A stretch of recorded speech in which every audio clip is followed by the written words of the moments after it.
Another governor of Akka was dismissed from his duties and sent to Beirut to a new post. He had been very unkind and had not permitted the Baha'is to visit their master. But with characteristic big-heartedness, ʻAbdu'l-Bahá, hearing of his dismissal from his post in Beirut, sent a messenger with his good wishes and a gift of a very precious ring. ʻAbdu'l-Bahá, still a prisoner, offered to do what he could to be of assistance to him.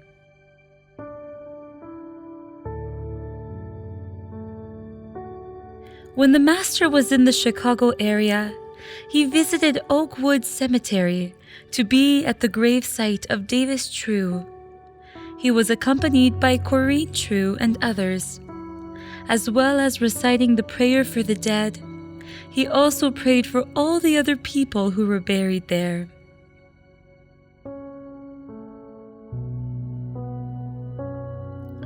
Julia Grundy once heard the master tell a little-known story. The disciples of Jesus, passing along the road and seeing a dead dog, remarked how offensive and disgusting a spectacle it was. Then Christ, turning to them, said, "Yes, but see how white and beautiful are his teeth," thus teaching that there is some good in everything. So, too, he taught that one should always look for the good and not for the bad. Life should be approached positively.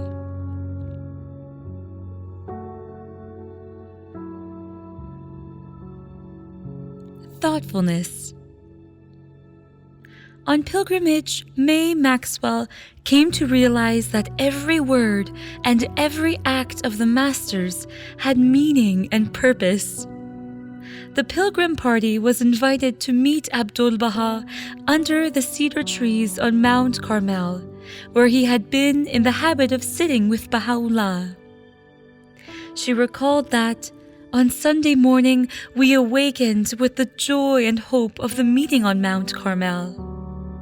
The master arrived quite early, and after looking at me, touching my head and counting my pulse, still holding my hand, he said to the believers present, "There will be no meeting on Mount Carmel today. We could not go and leave one of the beloved of God alone and sick. We could none of us be happy unless all the beloved were happy." We were astonished that anything so important as this meeting in that blessed spot should be cancelled because one person was ill and could not go seemed incredible. It was so contrary to all ordinary habits of thought and action, so different from the life of the world, where daily events and material circumstances are supreme in importance, that it gave us a genuine shock of surprise. And in that shock, the foundations of the old order began to totter and fall. The Master's words had opened wide the door of God's kingdom and given us a vision of that infinite world whose only law is love. This was but one of many times that we saw ʻAbdu'l-Bahá place above every other consideration the love and kindness, the sympathy and compassion due to every soul.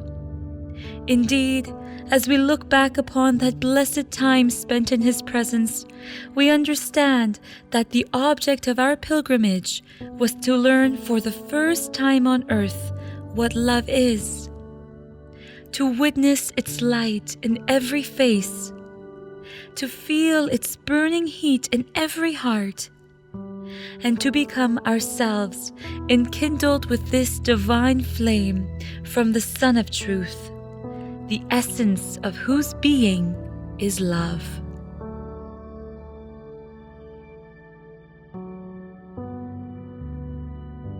Consideration. An American family once wrote to the Master, asking if they might visit him. ʻAbdu'l-Bahá, who had traveled so far without comforts, replied, "When you may travel in comfort, then you may come. So, in 1919, after the First World War, it was arranged that the Randalls, along with others, should start for Haifa in Palestine.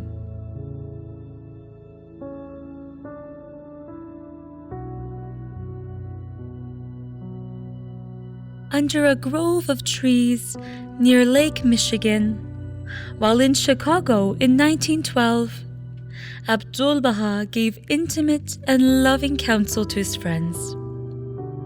Some of you may have observed that I have not called attention to any of your individual shortcomings. I would suggest to you that if you shall be similarly considerate in your treatment of each other, it will be greatly conducive to the harmony of your association with each other.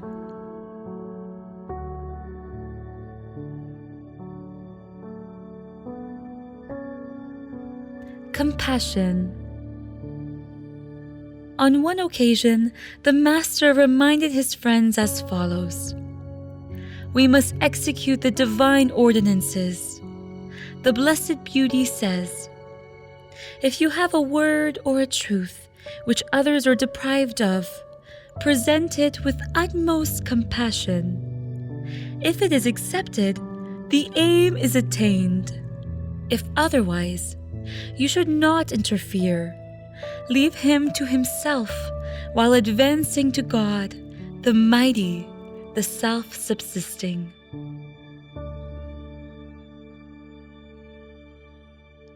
One day in London, while several people were talking to ʻAbdu'l-Bahá, a man's voice was heard at the door.